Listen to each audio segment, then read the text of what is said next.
Hello YouTube, Ziangs Oriental Food Workshop, and I'm Chin. This is my mum, Shu. Hi. We do this for a living.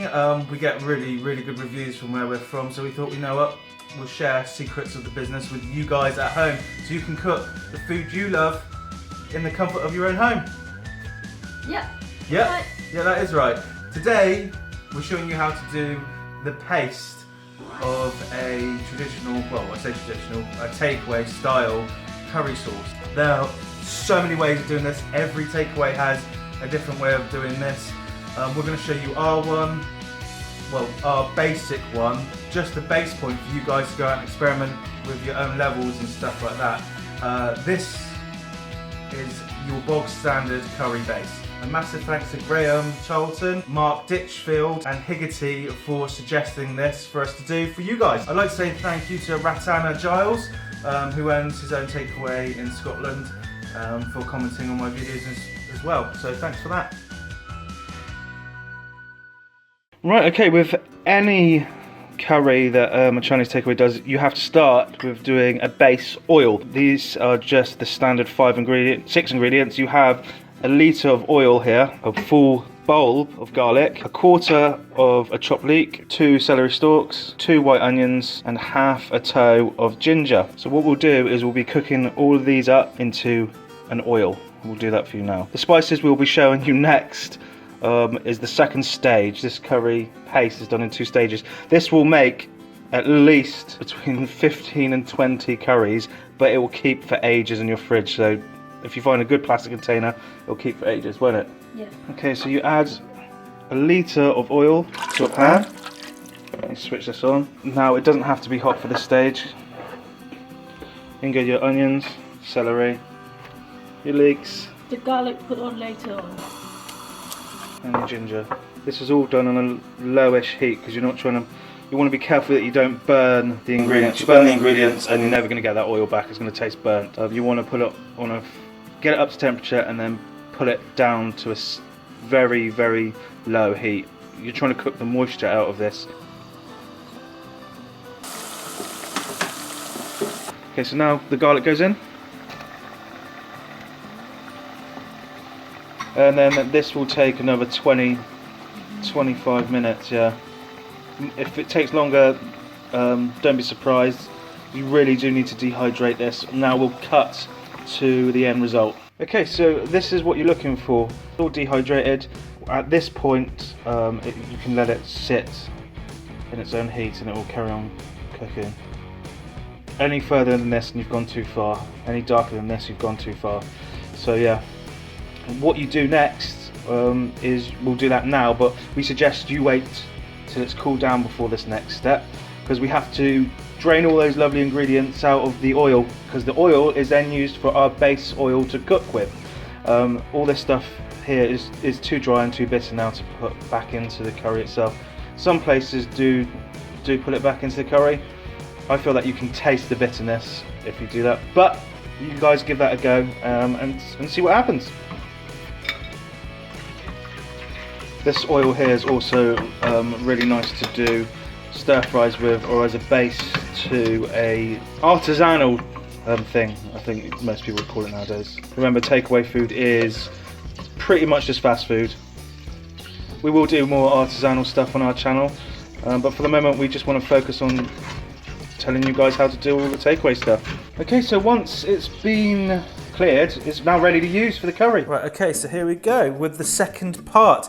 Now you're going to need 550 grams of plain flour. There isn't 550 grams here. I just couldn't fit the whole 550 grams into the frame and make it look nice. 70 grams of ground cardamom, 25 grams of ground fennel, 90 grams of ground cumin, 80 grams of ground coriander seeds, and Eastern Star curry powder. The others use Raja, but Eastern Star is by far the best out there. Raja's a bit bitter. And 1 cinnamon stick. This is just for the aromatics of it. Don't put too much in, otherwise it'll be overpowering. So we added a cinnamon stick to the cold oil, and this needs to be cooked off for about 2.5 minutes. This is just to infuse that oil in the pan with some cinnamon. Now we add the cardamom.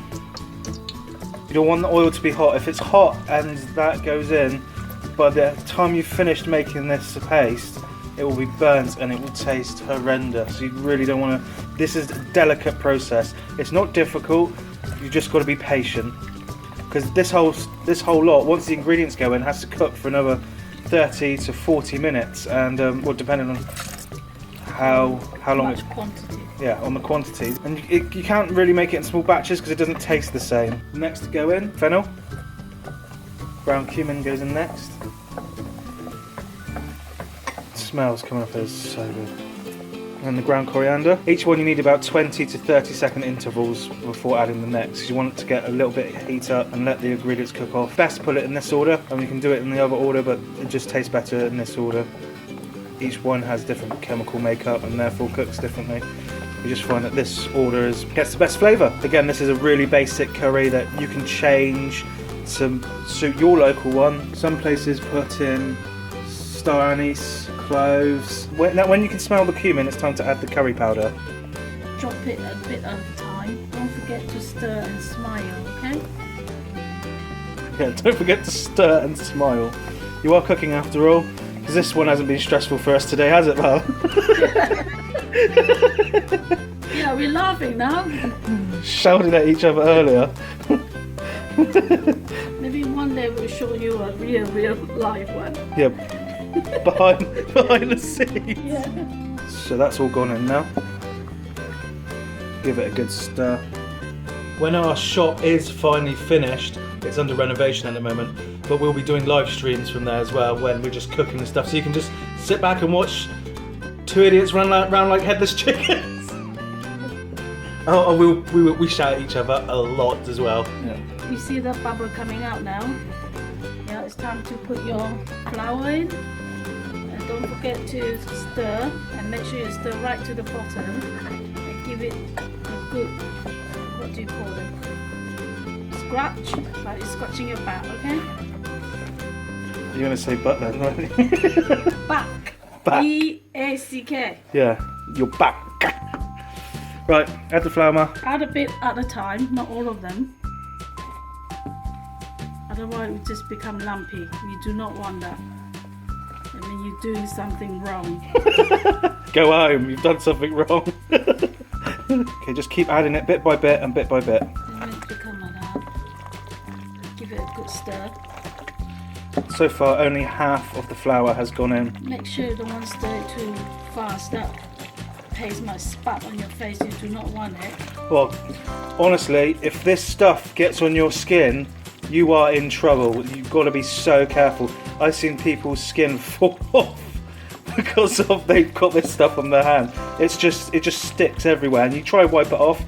You put it on because it's oily, and you put it underneath a tap. It just runs straight over the top. Be so careful when you're doing this. My hand's scarred there from this. So all the last of the flour's gone in. This is the part where you really need to look after this. Take care of it like it was a baby. You can't leave this. You've got to stay here for a good sort of 30 minutes now. Yeah, keep turning it.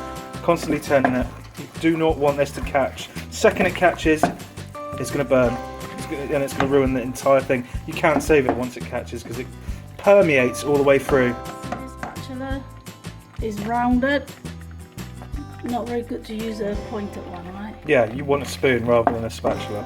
Okay, so you keep doing this until it's cooked. Okay, so one of the reasons you have to cook it for so long is basically just so you cook out the flour that's in there. When this is done, there will be a layer of oil on top. Do not scoop that away. That is the good stuff. That is what preserves your curry. Isn't it? Yeah, curry paste. Yeah, curry paste. So this has been cooking now for about half hour.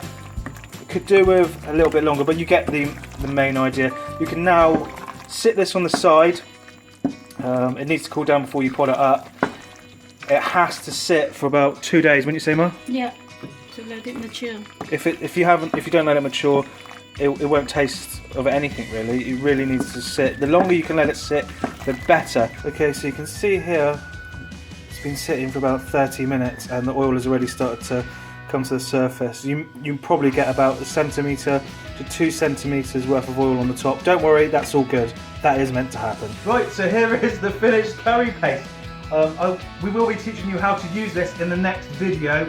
I just wanted this as a separate one, otherwise it would have just, I wouldn't say confused, it's just a lot of steps, too much. So you can get this step done, wait a few days before the next step, because this is going to take a while to do.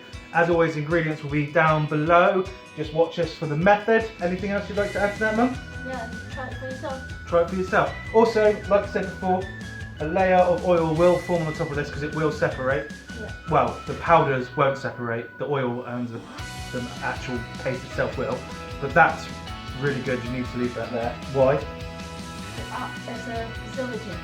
To act as a preservative, exactly. We're going to be making a beef curry because we were asked to do the beef curry by someone. Can't remember who, I think it was, I can't remember who. But yeah, that's what we'll be doing. Do you like beef? Yes, I do. Is it your favourite meat? I like a lot of meat. All meat.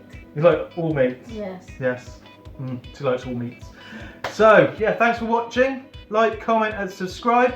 And if you do have any ideas on what you want us to do, please just comment below. Isn't that right, Mum? Yeah. Yeah. Yes. Do it. Yes, do it. Cheers and goodbye. Bye.